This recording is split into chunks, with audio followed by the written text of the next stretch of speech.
There was a wonderful family who went to the village for the Christmas celebration. Before they returned back to the city, they went to different houses, giving out Christmas gifts to families who couldn't afford to celebrate the Christmas season. They gave out tubers of yam, bags of rice, bags of beans, cartons of noodles, and all manner of foodstuff. The families who were gifted showered prayers upon them. You will never run dry. Your children will never die. You will live long. You will never bury any of your children. All these and many more prayers were rained on them. After the Christmas season, they returned to their home in the city, happy that they enjoyed their Christmas holiday in the village. They are a family of five. Mr. Arinze Obi and Mrs. Amara Obi had three boys whose names were Chika, Emeka, and Ifeanyi. One day, as Amara was combing her first son's hair, Chika, in an attempt to dress him up for school, she noticed that as she combed his short hair, a huge chunk of hair strands were carried along with the comb. It left her dumbfounded because she had never seen that much hair strands on a comb. It had left bald patches on her child's head, and this caused fear to consume Amara. Ewa! She exclaimed as she carried her son. Are you okay? Chika nodded innocently. He was a little child and didn't understand what was going on.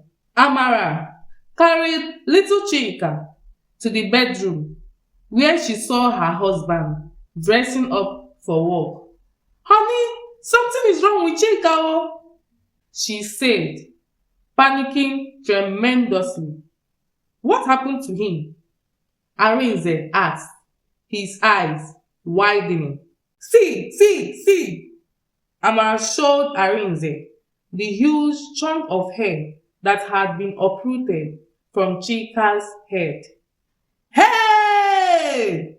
Arinze exclaimed. Let's take him to the hospital now, he said.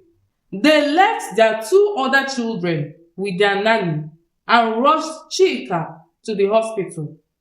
When they got there, several tests were run, and after the diagnosis, they were told to meet the doctor in charge so that the result of the test could be explained to them. As Mr. Arinze and Mrs. Amara walked to the doctor's office, they held each other's hands, giving each other a gentle squeeze, while praying in their hearts that what was happening to their son, Chika, wasn't serious. Getting into the doctor's office, they were told to sit down, and soon the doctor started. Good afternoon, sir and ma, the doctor greeted them. Good afternoon, doctor, Arinze and Amara responded in unison.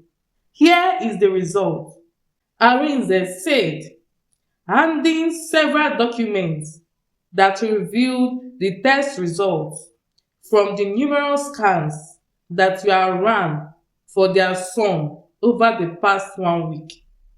The doctor took the results and skimmed through them while occasionally releasing deep sighs and nods of pity. Arinze and Amara noticed this and feared that what was happening to their son might be critical, but they never stopped praying in their hearts. After a long period of silence, the doctor raised his head towards Arinze and Amara and then asked, Is he your son? Yes, he is our son. His name is Chika, our first son. Please, doctor, explain to us what is happening to him. Amara said, her voice breaking as she spoke. The doctor took a deep breath cleared his throat, and looked straight into Arinze's eyes. He knew that the news he was about to let out would break them. Your son, Chika, is suffering from stage 4 blood cancer, which is the highest stage of leukemia. At this stage, the cancer has already spread to the entire central nervous system. However, the speed at which this occurred to your son is something I can't decipher. Before the doctor could finish speaking, Amara let out a loud scream. She got up from her seat, screamed some more, fell to the ground, and began wailing. My son, oh, hey! The devil is a liar! Ewo, Chimo! She exclaimed, with tears streaming down her eyes. Arinze, on the other hand, was in absolute denial. The news was too much for his ears that he thought he heard wrong. Doctor, I don't understand what you are saying. Please, look deep into this test result. Look again. There has to be a mistake somewhere. Mr. Arinze, there is no mistake. Everything I said here is true, the doctor replied. Hey, is a lie. The lab result must have been misplaced or exchanged with someone else's own. This cannot be my son's result. In fact, we run this test. We run everything. This cannot be true, Arinze said, refusing to accept the news. The workers outside the doctor's office could tell that a bad news had been broken to the couple due to the loud screams, yells, wails, and constant denial that erupted from the office. Because of Chika's condition, he was hospitalized and couldn't go home. In the hospital, series of therapies were conducted to keep him alive. His siblings, Emeka and Ifeanyi, usually came to visit their brother and to play with him. On a Saturday afternoon, as Amara was feeding her hospitalized son in the hospital, she received a phone call from her children's nanny. Hello, she said after she had picked the call. Hello, madam, the nanny responded. Amara could sense fear exuding from her voice. So she asked, is anything wrong? Madam, the nanny stammered, trying to find her words. Talk now, Amara said, beginning to get worried. Madam, Emeka and Ifeanyi, they just fainted now when they were playing, she finally said. Eh? Fainted? Hey, my children, no, I'm coming down now. Amara quickly said as she hung up and jolted out of the hospital to her home. There, she saw her children lying down on the floor, unconscious. Chizoba, what have you done to my children? Amara screamed, holding the nanny by her collar. Madam, I didn't do anything, no. They just fainted like that. I promise you, madam, that I didn't do anything. In fact, I swear to God, the nanny answered, putting her index finger on her tongue and then raising it up to the ceiling in a bid to swear. Amara quickly rushed the children to the same hospital Chika was in. After this happened, Amara quickly called her husband, Arinze, who was at work, and explained everything that happened to him. Arinze had to take an excuse before leaving his workplace to the hospital. He arrived at the hospital looking very uneasy. His sleeves were rolled up, his first 3 buttons were undone, and his tie was sagging.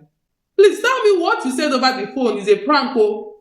Arinze questioned Amara, breathing heavily because of the race he ran to quickly get to the hospital. I wish it was a prank, oh! Amara wailed as she dramatically placed her both hands on her head.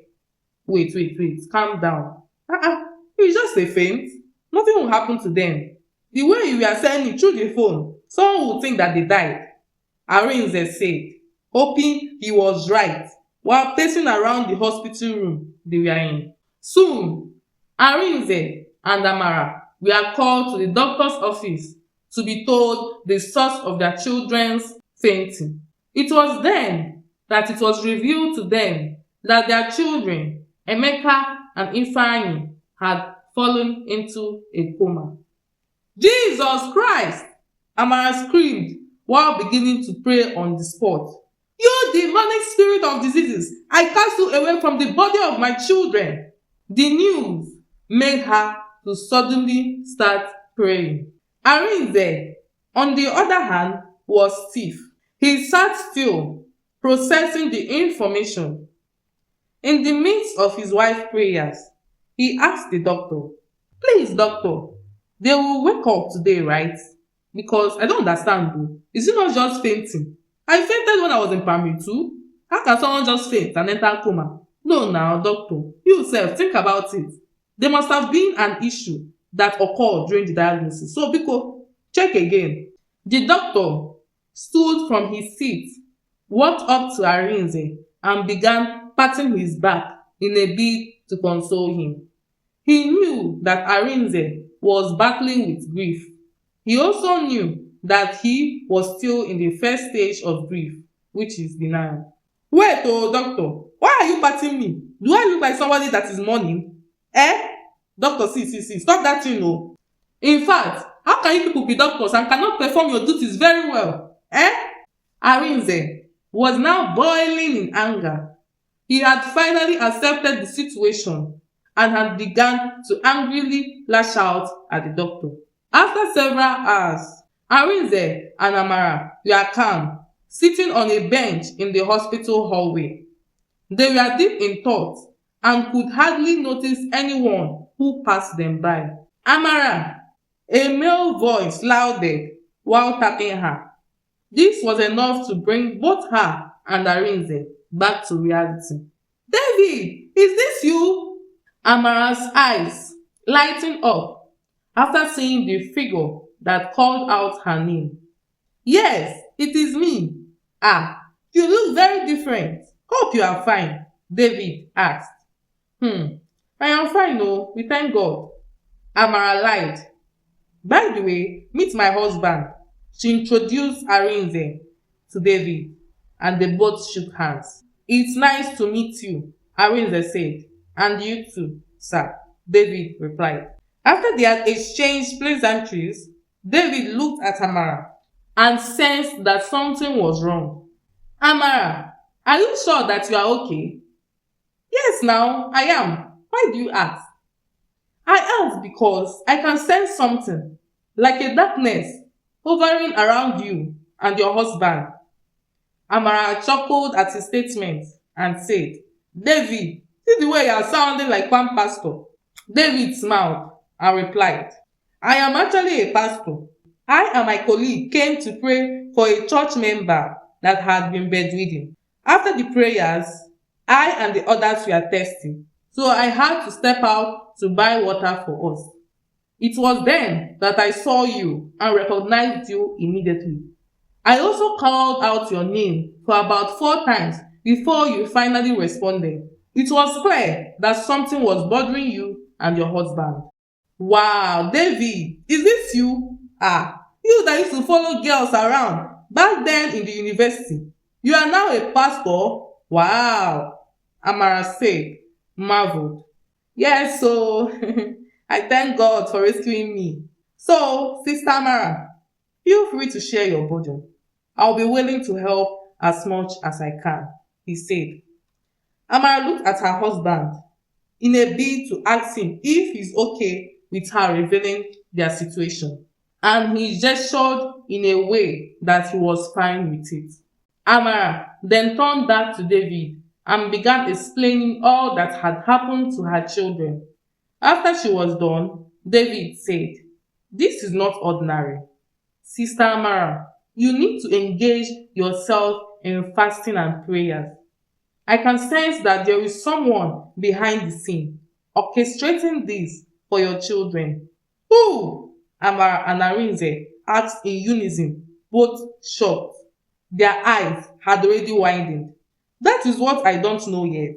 But that is not really important now. What is important now is your children's healing and deliverance. David, we are ready to do anything. Tell us what to do so our children will be healed. We will have to embark on a 3 days fast. On the fourth day, I will come back to this hospital by 11 a.m. so we can pray for your children. You and your husband have to join this fast, he said. We will do just that, Arinze spoke. Good. All right. We will meet again on the fourth day. But before I go, let me pray for the both of you, he said, holding their hands, and then prayed for them. On the fourth day, they met at the hospital hallway. It was from there that David was directed into the room where Amara and Arinze's children lay. When they got there, they all began praying wholeheartedly and with desperation.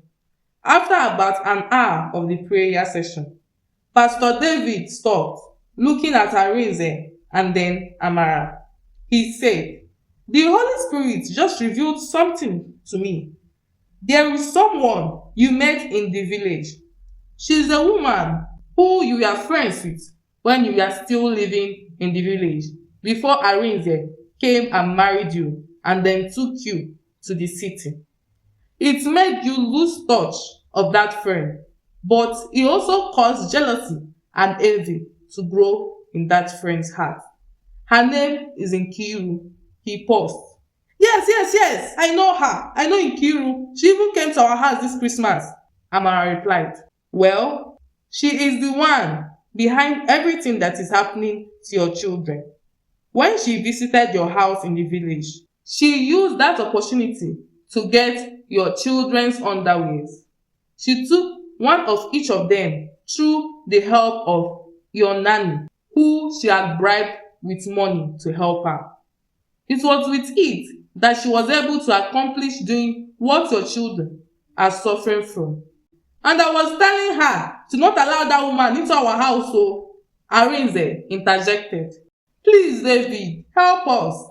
Please, what should we do to remove this illness from our children?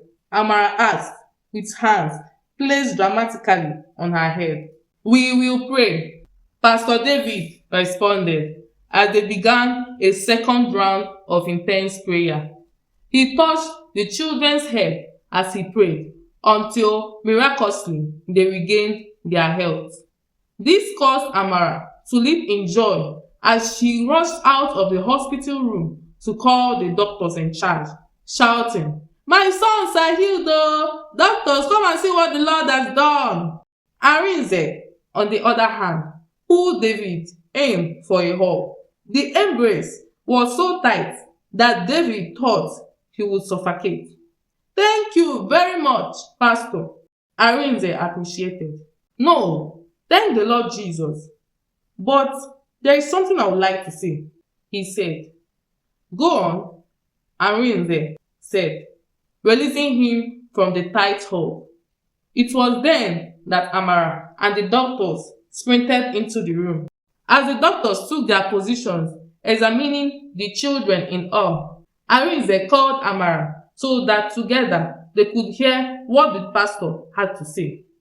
It is good to pray before you embark on a Christmas holiday, especially when you are traveling to the village. But at the same time, pray when you return. Thank God for keeping you and your family and for granting you all safe journey. But also pray that the Lord destroys any evil that has been said or placed or done to any one of you during the course of the Christmas celebration. This is very important to note," David told them. "All right, we will always do as you have said.